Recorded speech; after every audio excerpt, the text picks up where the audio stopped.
Eh bien bonjour pour cette nouvelle vidéo qui va reparler des 4 émotions, puisque j'avais déjà fait une première vidéo sur les 4 émotions que je vous invite éventuellement à revisionner. Vous verrez normalement dans le petit coin en haut à droite le lien direct pour cette vidéo, et je vous avais dit que je reprendrai un développement par rapport à ce que j'avais déjà dit, donc ce que je vais faire aujourd'hui. Alors, dans un premier temps, je rappelle que je parle des 4 émotions: joie, colère, peur, tristesse. Et que, pour moi, aucune de ces émotions n'est ni positive ni négative en elle-même, c'est juste des formes d'énergie, et ce qu'on va faire avec cette énergie qui peut être jugée comme positif ou négatif, envisagée comme positif et négatif. Je vous rappelle juste, pour mémoire, la colère peut aller dans la violence, mais c'est aussi la capacité de ressentir l'injustice. La tristesse peut aller dans la dépression, mais c'est aussi une formidable capacité d'empathie. La peur peut aller dans des paniques ou des gestes inconsidérés, voire l'ignorance de cette colère peut aller nous mettre en danger, ou elle peut être une prise en compte de la situation qui nous protège. Et enfin, la joie peut être, dans son excès, une euphorie, une excitation, ou un calme intérieur, une sérénité. J'avais développé donc plus en détail évidemment ce que je viens de dire là, sur la première vidéo que je vous ai invité à consulter si vous voulez bien. Et aujourd'hui, je voudrais développer l'idée que pour moi, il y a un chemin qui emmène d'une émotion à l'autre vers la joie. Ça, c'est la conséquence des observations que j'ai faites dans mes consultations en tant que psychologue psychothérapeute, et qui m'a amené à regarder que probablement les émotions suivaient un chemin, ou plus exactement que nous aurions un chemin à suivre au travers de ces émotions.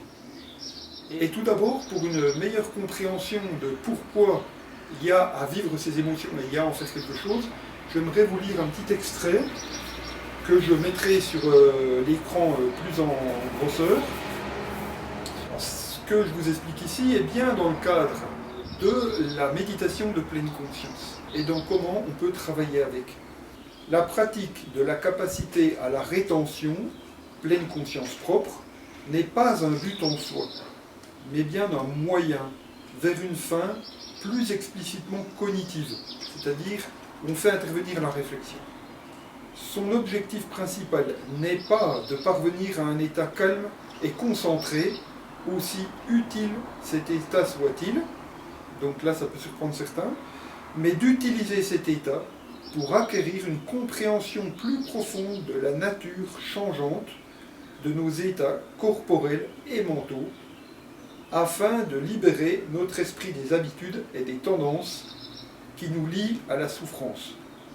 Donc cet extrait se place résolument dans la philosophie bouddhiste. J'ai travaillé pendant 10 ans de façon assez intense cette philosophie, j'ai pratiqué cette méditation de façon assez intensive, et j'utilise aujourd'hui en tant que psychologue et psychothérapeute tous ces apports pour être au service des personnes qui sont en souffrance. Et donc, vous voyez l'idée que la méditation serait juste atteindre un état de calme basique et où il se passe un petit peu plus rien, c'est pas l'objectif. L'objectif, il est d'abord d'observer nos états mentaux, nos états corporels, et d'en faire quelque chose. Okay, parce que jusqu'à ce que nous soyons des Bouddhas réalisés, c'est encore pas pour tout de suite à mon avis, on est des êtres humains, en tout cas pour l'instant, et on va avoir à faire avec ces émotions. Et c'est là que le lien me paraît tout à fait utile et intéressant. Pour asseoir ce que je suis en train de dire, il faut quelques petits présupposés. Et je vais vous relire un extrait, d'ailleurs, qui est dans le livre dont je viens de parler, qui dit « Le message clé de la deuxième noble vérité est le suivant. » Dans les premiers enseignements bouddhistes, il y a 4 nobles vérités, et ici il parle de la deuxième. L'expérience elle-même n'est pas le problème. Le problème est notre relation à l'expérience, notre besoin de la faire advenir d'une certaine manière. Et donc là, vous voyez, c'est complètement en lien avec ce que je suis en train de vous expliquer. C'est même la base, pour moi, théorique de ce que je vais vous expliquer, c'est que ça passe par l'expérience. Voilà. Et dans un dernier extrait, je le résume juste, je le mettrai en détail sur la vidéo, on voit que là aussi, la demande qui est faite aux étudiants, notamment, et aux personnes qui veulent être formateurs en pleine conscience, c'est de eux-mêmes accepter de passer par des états mentaux, des états qu'on pourrait dire affectifs, faire l'expérience de la souffrance physique, ne pas la rejeter. Parce que c'est par là qu'on va accéder à quelque chose qui nous met à distance de la souffrance. On n'est pas complètement collé dedans, on n'est pas pris par, on commence à établir une distance. Pour ça, évidemment, il y a quelque chose qui est désagréable, et je ne sais pas comment faire autrement, c'est de faire cette expérience de la souffrance. Les émotions, vous voyez bien, sont quelque chose de très particulier, très puissant chez l'être humain. Et je crois qu'il y a là un chemin par lequel on peut passer pour essayer de travailler avec ces émotions et quelque part d'arriver à un état tout à fait intéressant qui est celui de la joie au sens du calme et de la sérénité. En premier lieu, je veux parler de la colère. Je crois que dans un premier temps, et je le vois beaucoup dans certaines psychothérapies, les gens ont besoin de faire l'expérience de la colère. Je dirais même qu'il faut, dans toutes les psychothérapies, dans tout le travail qu'on fait sur soi, c'est valable évidemment pour tout ce qui est développement personnel, je crois qu'au contraire de vouloir d'emblée refuser la colère, il faut aller la sentir. Essayer de voir à un moment qu'est-ce qu'on aurait considéré comme injuste, qu'est-ce qui s'est passé d'injuste dans notre existence. Et là je pense que plus ou moins, nous avons tous fait l'expérience de l'injustice, qui évidemment aurait pu, pourrait être vécue du côté négatif, c'est du côté de la violence, qu'elle soit physique ou verbale. Plutôt que ça, moi j'invite les gens à sentir ce qui résonne comme injuste, et de complètement le malaxer, de complètement l'intégrer, et de regarder ça. Et quand vous l'avez suffisamment malaxé, j'en suis persuadé, parce que je le vois tous les jours dans les thérapies, et je le vois évidemment dans mon vécu personnel, une fois qu'on a suffisamment mâché cette colère, senti cette colère, c'est comme s'il y a quelque chose qui tombe. Cette énergie, à un moment, elle va redescendre. Et elle redescend à condition que l'on accepte de rencontrer la tristesse. Et évidemment, si vous ne voulez pas rencontrer la tristesse, il va y avoir un blocage qui va vous laisser dans la colère. Si à un moment, cette colère redescend, si elle peut redescendre, la condition, c'est d'entrer dans la tristesse. Et encore une fois, c'est pas forcément agréable. Encore que pour moi, je le dis souvent, pleurer, c'est être gentil avec soi. C'est accepter, vous voyez, ce sentiment de lâcher. La colère, c'est dur. La colère, c'est chaud, il y a des flammes, il y a une crispation, vous voyez, il y a quelque chose qui est tendu. La tristesse, c'est quelque chose qui va nous détendre. Physiologiquement, c'est très étonnant, vous voyez que la tristesse nous amène à un état de relaxation dans un second temps. Okay, et là encore, évidemment, on ne parle pas de la tristesse dépression, on parle de la tristesse empathie. Et ça commence par être une empathie avec soi-même. Et si je suis capable d'empathie avec moi-même, avec mon propre état de tristesse, alors évidemment, je vais être capable d'empathie avec, le reste du monde, les autres êtres humains autour de moi, les animaux. Je crois que c'est très intéressant de pouvoir regarder ça sous un angle un peu général, peut-être j'en parlerai plus une autre fois.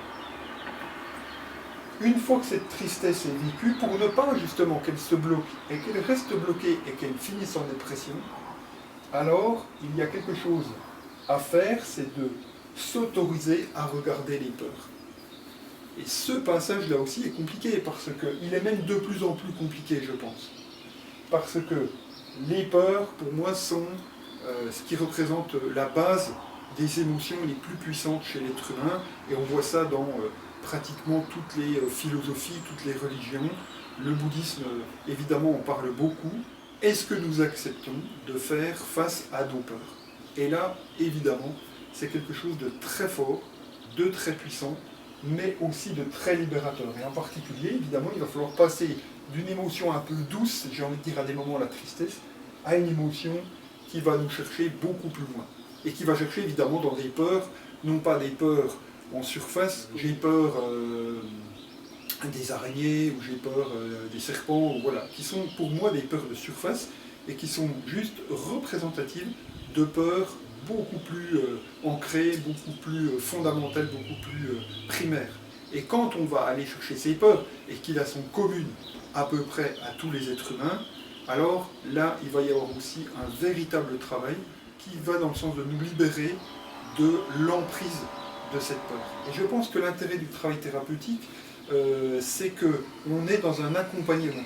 Et pour moi, en tant que thérapeute, on doit être dans un accompagnement, justement, ce que disait Kabat-Zinn dans son livre, où le thérapeute accepte d'être au contact de ses émotions en même temps que son patient. Et c'est dans ce partage, vous voyez, et cette confiance qu'on peut être dans cette émotion et on ne va pas être possédé par elle. On ne va pas, c'est pas elle qui va tenir le gouvernail de notre vie. Et on peut passer de la colère à la tristesse, se laisser descendre dans cette tristesse. Et on peut ensuite se laisser encore descendre un peu plus loin dans nos peurs, et qu'il n'y a pas de danger à faire ça. Okay, ça, c'est ce que votre esprit va vous raconter, ça, c'est ce que le mental, comme le disait mon ancien prof de yoga, Lionel Boudard, disait le menteur, c'est un peu abusif, mais enfin bon, va vous raconter. C'est que vous allez être complètement envahi. Vous êtes comme un petit enfant qui pense qu'il y a un loup sous le lit, ou qui pense qu'il va disparaître, ou qui pense qu'il va être complètement submergé par les événements. Et vous voyez, quand on est enfant, c'est la place de l'adulte de lui dire « Non mais tu vas voir, c'est désagréable, c'est pas marrant, ça nous brasse, comme on dit en Suisse, j'aime bien ce terme, mais on peut être avec ça, et même on peut utiliser ça pour continuer d'avancer. Voilà, parce que je trouve qu'il y a une force formidable, vous le voyez très bien. La colère, c'est une force d'énergie incroyable. La tristesse, ça peut être d'une douceur dans l'empathie extraordinaire. Et puis la peur, c'est aussi une espèce de puissance incroyable, c'est-à-dire c'est vraiment faire face à la peur, on le voit bien dans tous les films, dans tous les récits, dans tous les fables pour enfants, etc. Le truc, c'est qu'à un moment, on les met face à la peur, quoi. Ultimement, c'est ça. Donc voilà, moi, j'invite, en tout cas, à faire ce chemin. Je pense quand même qu'il y a besoin d'être accompagné, voilà, pour aussi se rendre compte que l'expérience humaine, c'est quelque chose qui se vit dans une communauté. Et que ce n'est pas une démarche, évidemment, d'être dépendant complètement de l'autre, mais c'est juste s'appuyer sur l'autre qui fait qu'on va pouvoir passer au-delà. Voilà. Et alors, très clairement, je ne me cache pas, pendant un moment, j'ai eu du mal à saisir le lien avec la joie. Et en fait, un jour, ça m'a paru complètement évident, c'est que c'est clair qu'une fois que vous aurez lâché la peur, alors vous pouvez rentrer dans la joie. Alors évidemment, ce n'est pas la joie de l'excitation et de sauter sur les tables, mais c'est une joie, vous voyez, de calme intérieur. C'est une joie tranquille, où on peut se poser et on est, j'aime bien cette expression, au centre de soi et donc au centre du monde. Il n'y a plus besoin, vous voyez, de se sentir en décalage, d'avoir besoin de s'appuyer sur le mur, d'avoir besoin de s'appuyer sur quelque chose, de tenir quelque chose d'extérieur. On a à être avec soi, vous voyez, sur cette centration de soi.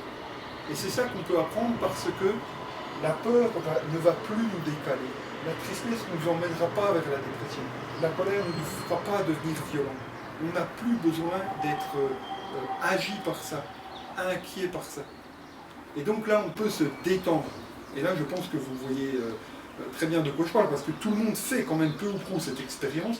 Quand on lâche, notamment, ultimement les peurs, alors tout d'un coup, il y a une espèce d'état de tranquillité qui s'installe en nous.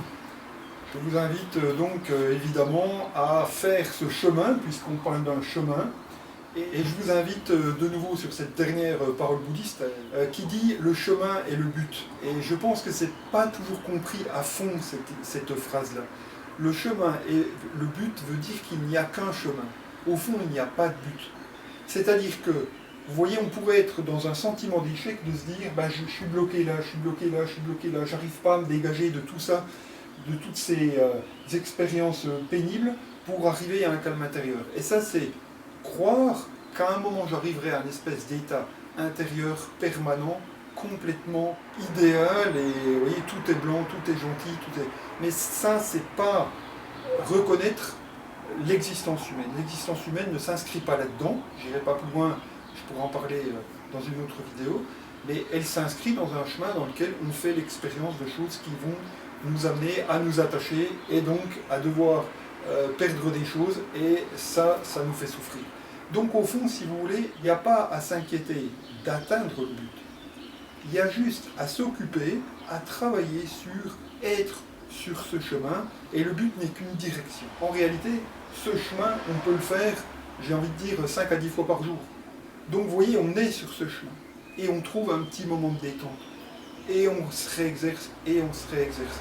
Et je crois que c'est vraiment ça le plus utile dans la vie, c'est le plus réaliste dans nos existences humaines, c'est de sans cesse remettre sur le métier. Et à force de tisser des fils, eh bien, on tisse la trame de notre existence humaine. Je le rappelle pour finir, que c'est un chemin d'acceptation, et avant tout d'acceptation de soi, d'accepter d'être qui on est, et ça aussi, je crois que c'est un des plus grands challenges, et chacun d'entre nous aura évidemment probablement des difficultés particulières à certains stades, et ça fait partie de ce que vous êtes, et en soi ça ne pose aucun problème.